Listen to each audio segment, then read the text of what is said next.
Le Seigneur soit avec vous. Évangile de Jésus-Christ selon Saint Jean. Jean-Baptiste se trouvait avec 2 de ses disciples. Posant son regard sur Jésus qui allait et venait, il dit : « Voici l'agneau de Dieu. » Les 2 disciples entendirent cette parole et ils suivirent Jésus. Celui-ci se retourna, vit qu'ils le suivaient et leur dit : « Que cherchez-vous » Ils lui répondirent : « Rabbi, c'est-à-dire maître, où demeures-tu » Il leur dit : « Venez et vous verrez. » Ils l'accompagnèrent. Ils virent où il demeurait et ils restèrent auprès de lui ce jour-là. C'était vers 4 heures du soir. André, le frère de Simon-Pierre, était l'un des 2 disciples qui avaient entendu Jean-Baptiste et qui avaient suivi Jésus. Il trouve d'abord son frère Simon et lui dit : « Nous avons trouvé le Messie, autrement dit le Christ. » André amena son frère à Jésus. Jésus posa son regard sur lui et dit : « Tu es Simon, fils de Jean, tu t'appelleras Képha, ce qui veut dire Pierre. » Acclamons la parole de Dieu. Louange à toi, Seigneur Jésus. Que cet évangile, Seigneur, fasse me vie. Chers frères et sœurs, chers téléspectateurs et auditeurs de la radio catholique Elikia, nous avons terminé depuis dimanche passé le temps festif de Noël avec la célébration du baptême du Seigneur. Aujourd'hui, nous commençons le temps ordinaire qui nous donne l'occasion de contempler maintenant les années de la vie cachée de notre Seigneur. Comme dans le passé, Yahweh appelait ceux qu'il chargeait d'annoncer sa parole aux hommes. La première lecture de ce dimanche raconte la vocation de Samuel.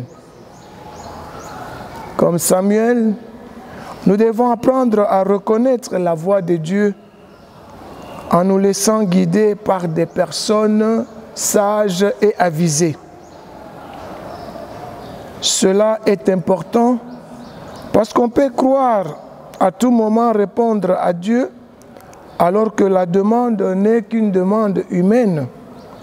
Voilà pourquoi nous avons besoin d'un guide, nous avons besoin d'un discernement. Notre seule conscience, notre seul jugement ne convient pas, il faut que nous soyons guidés. Cette lecture trouve un écho dans l'évangile que nous venons d'entendre, où nous voyons le Seigneur rencontrer 3 premiers disciples qui deviendront les piliers de son Église. Il s'agit de Pierre, Jacques et Jean.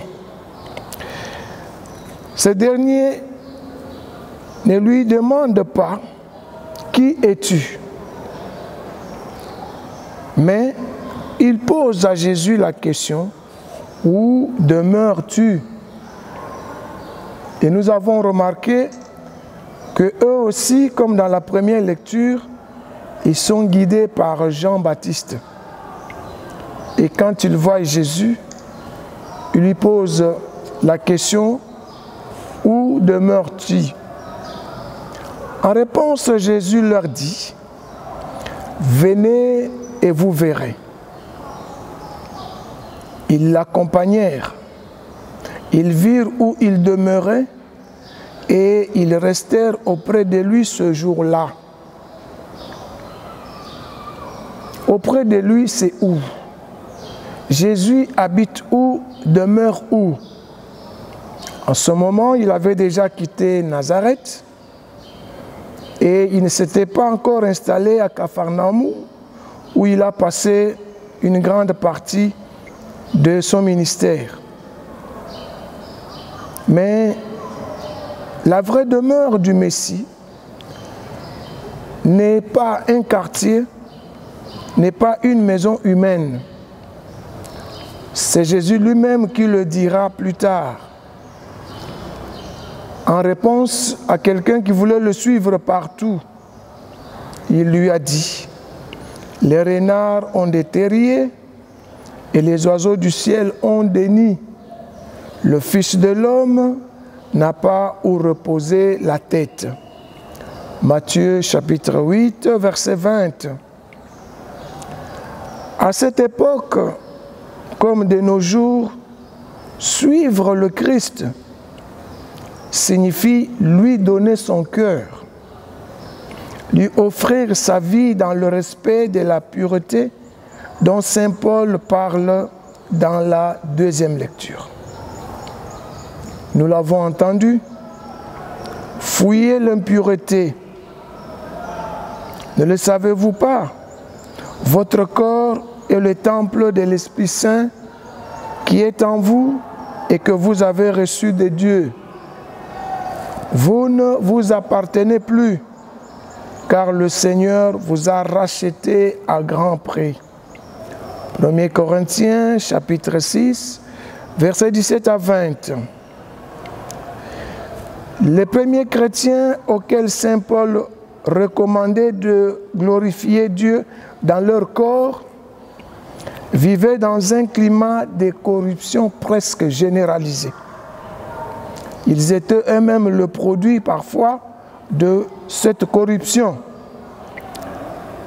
La situation qui était la leur est aussi la nôtre et le climat dans lequel nous vivons ressemble à celui dans lequel ils ont vécu, où ils vivaient à l'époque où Paul s'est adressé à eux. Ainsi, ce message est actuel pour nous aussi aujourd'hui. Nous devons adopter l'attitude et respecter la recommandation que Paul donne dans la deuxième lecture. L'appel d'aujourd'hui rendra Jean si fort qu'à la mort de Jésus, il était là, debout au pied de la croix. Quand tous, sauf Marie, sa mère bien sûr, l'avaient abandonné, Jean est resté près du Seigneur et c'est à partir de l'appel d'aujourd'hui. Cela l'a conduit à vivre les moments les plus intimes de son maître et de vivre même cette heure fatidique de la crucifixion. Nous allons demander à la Vierge Marie d'intercéder pour nous afin que nous puissions aussi demeurer avec le Seigneur jusqu'à la fin de notre vie comme Saint Jean. Amen. Matondo mingi bandeko balandi balobi ete bopemi ya sango na mise ezate po alembi kasi po manyola kimi ali banki na sa matiti soko ningisa pumbwe balobi ete mingi talaka mwana mama TV mojalisi kumutula na yeyi na mwana mama TV ntembesi esili olingi oka masano ya bonkoko oyoka lisolo ya mboka oyeba bongo ndenge nini kisasa zali kotambola tolobi ete elandaka kaka mwana mama TV mojalisi kumutula na ye lobi na bino mwana mama TV nde makambo nyoso la ngongi na ye.